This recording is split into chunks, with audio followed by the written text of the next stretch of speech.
For the latest in strategic affairs, subscribe to our YouTube channel. Click the bell icon for updates.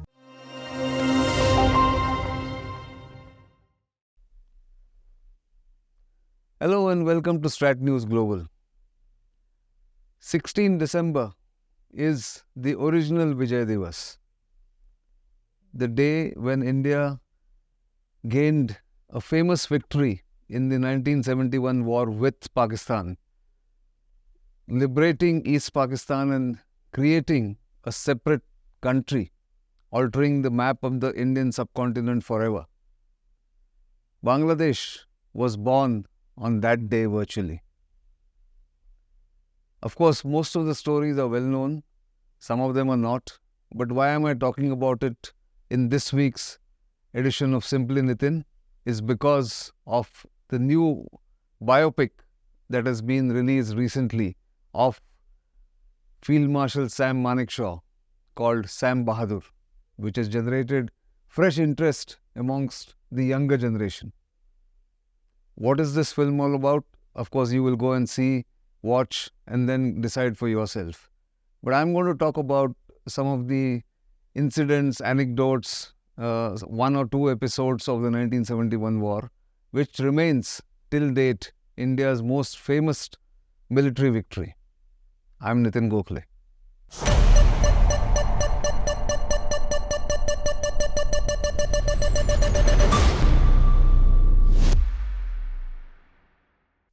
So, of course, all of you know how India won the war in 1971 and how within 13 days, East Pakistan was liberated from the clutches of the Pakistani army and, of course, Bangladesh was created. But there are many incidents and stories behind the scene which sometimes remain out of focus or out of the public eye because they are not as glamorous as the commonly depicted ones.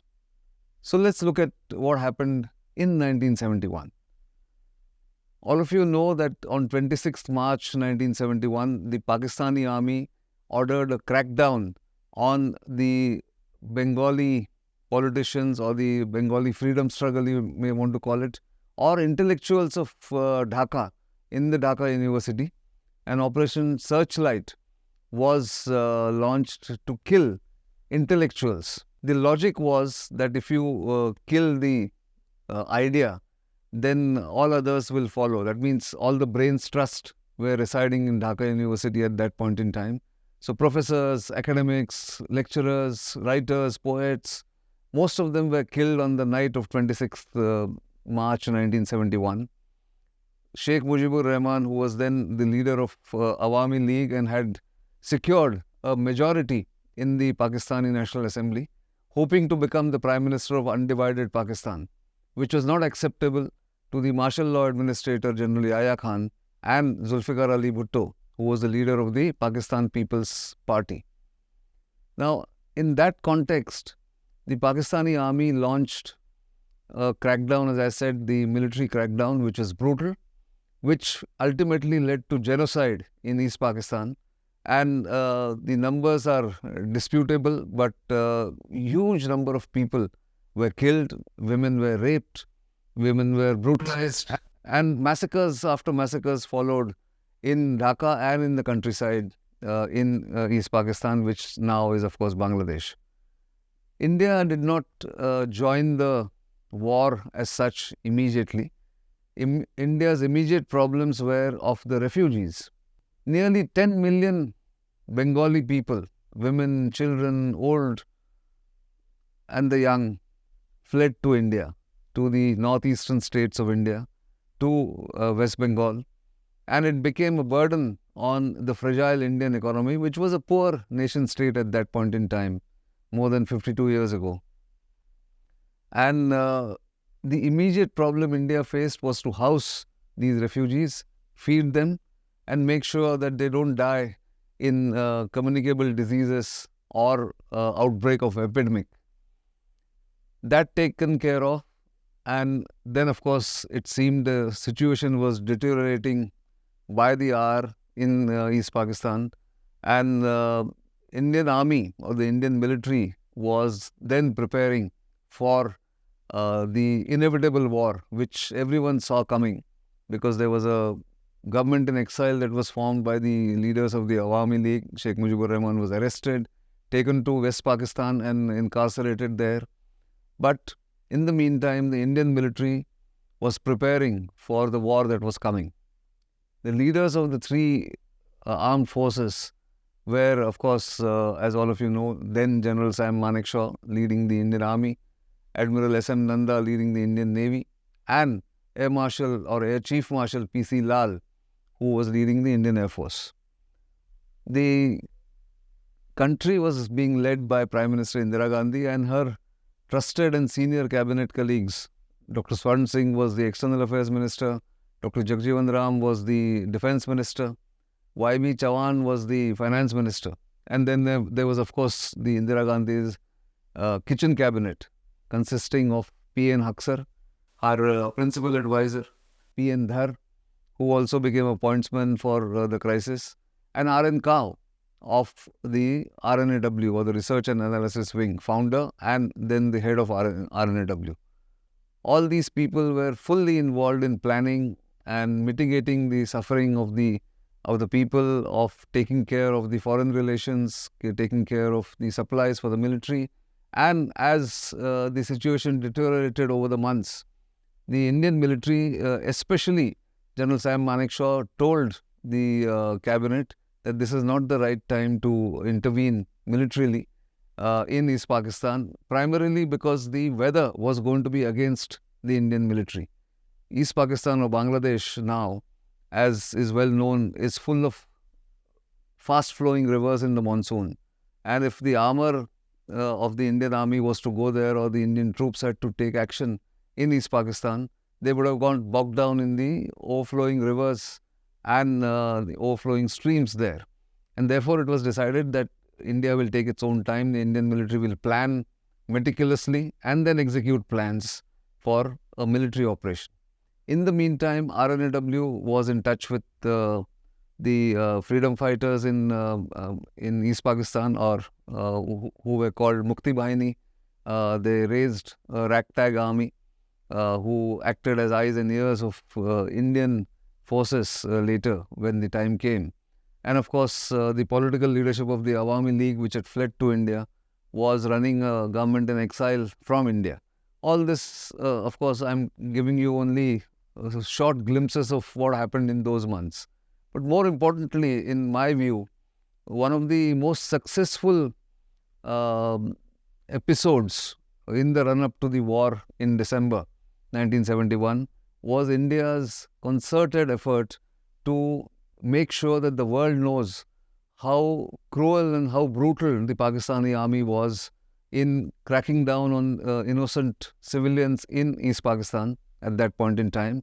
And of course, the Western press, which was mostly the newspapers from the Western world, from the US, from Europe, and of course the UK, they were of course reporting whatever they could get from East Pakistan. But it was the Indian authorities, led by the Indian military, the Border Security Force, the Ministry of External Affairs, the RNAW, which made sure that all the possible access to journalists, to think tanks, to observers, international observers was given, documentary proof was given. Some of the reporters were taken inside East Pakistan with the help of the Indian security forces, who were operating in conjunction with the Mukti Bahini, to document the atrocities committed by the brutal atrocities, inhuman atrocities committed by the Pakistani army, to make sure that the world knew that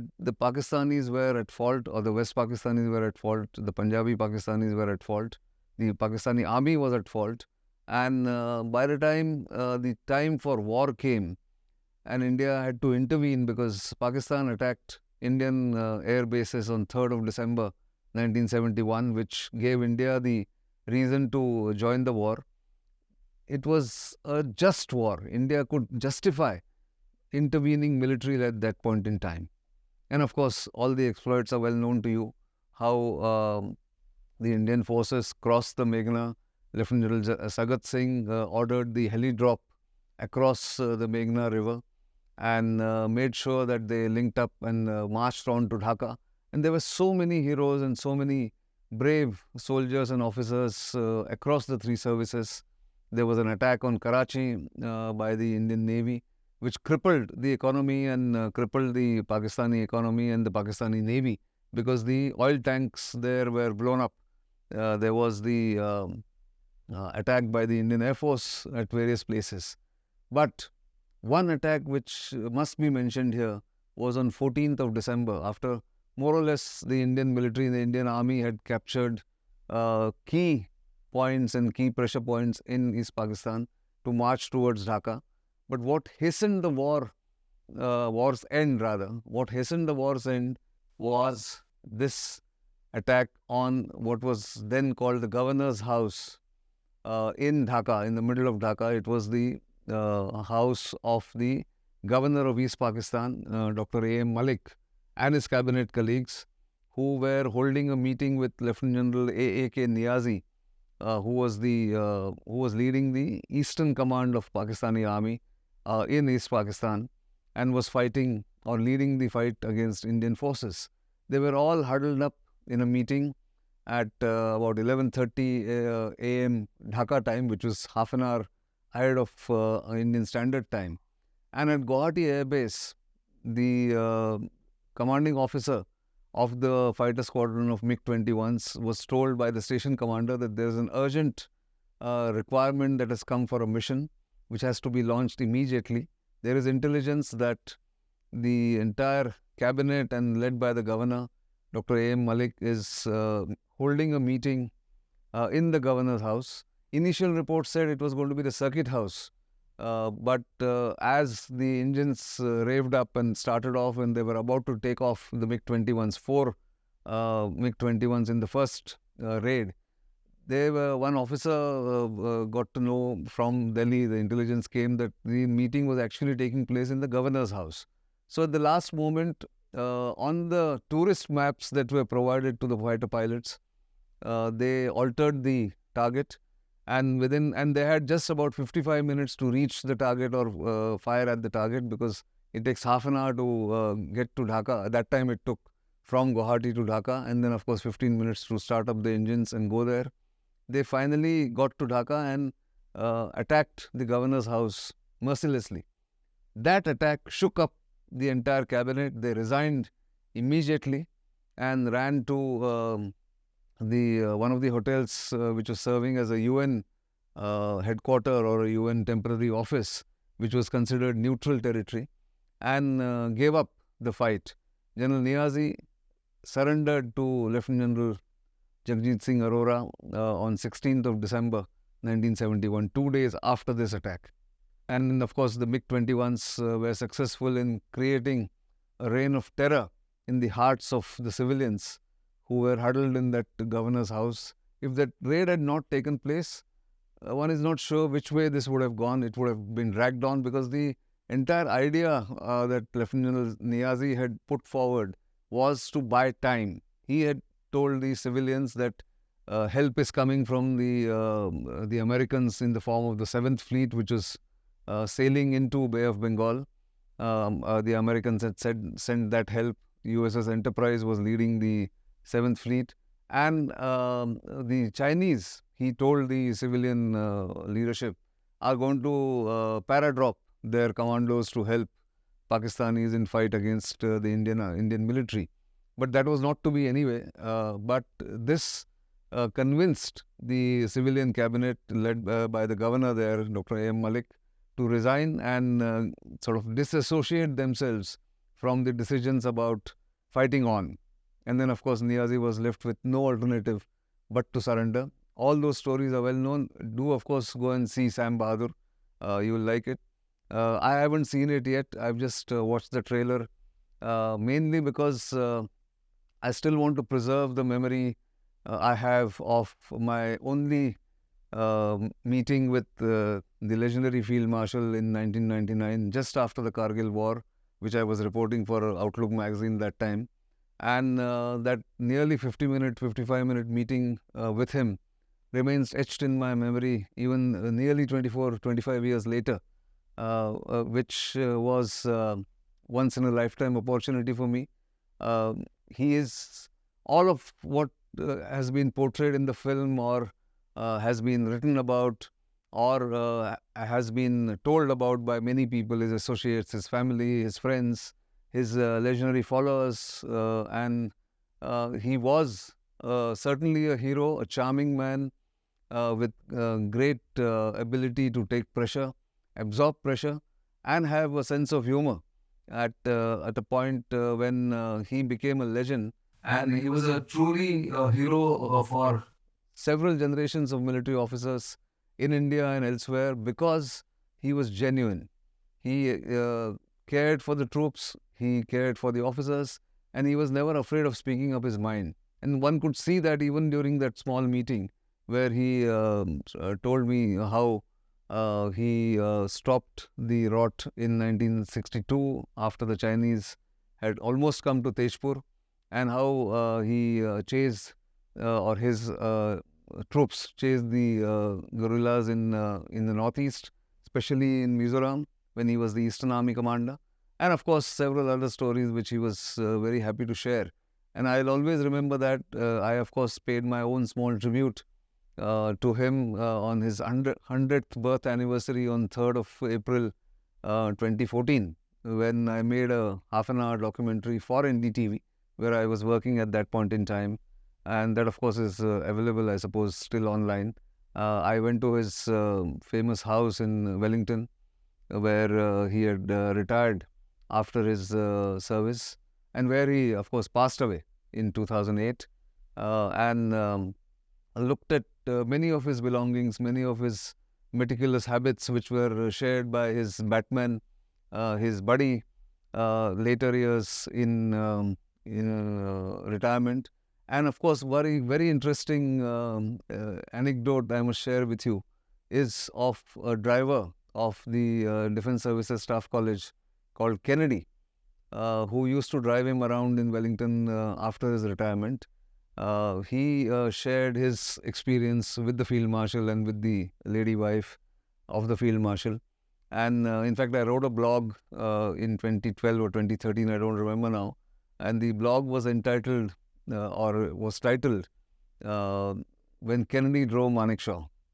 So do go and watch or read that blog on my old blog called News Warrior, where Manekshaw's various habits and traits were shared by this chauffeur who of the Wellington Defence Services Staff College, and which of course gave me a further glimpse into the life and times of the Field Marshal.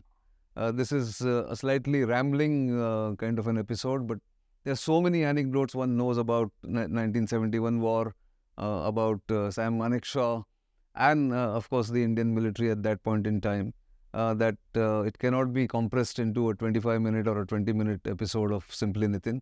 But I thought, since today is 16th of December, it is appropriate that we speak about the 1971 war and contributions of several of these personalities that I mentioned, especially of Field Marshal Sam Manekshaw, one of the two Field Marshals India has had so far, and of course a legend, a hero, a brilliant man who was equally humble and at the same time brutal or brutally honest in his opinions about many people. So do go watch that movie, watch those several YouTube interviews that he or his speeches that are available, read about him, several books have been written, and absorb what was that era in the 70s when India won that most famous military victory. For the time being, that's all I have. Do keep watching Strat News Global, and of course keep sending your feedback and your comments, which are precious to us. For the time being, it's goodbye.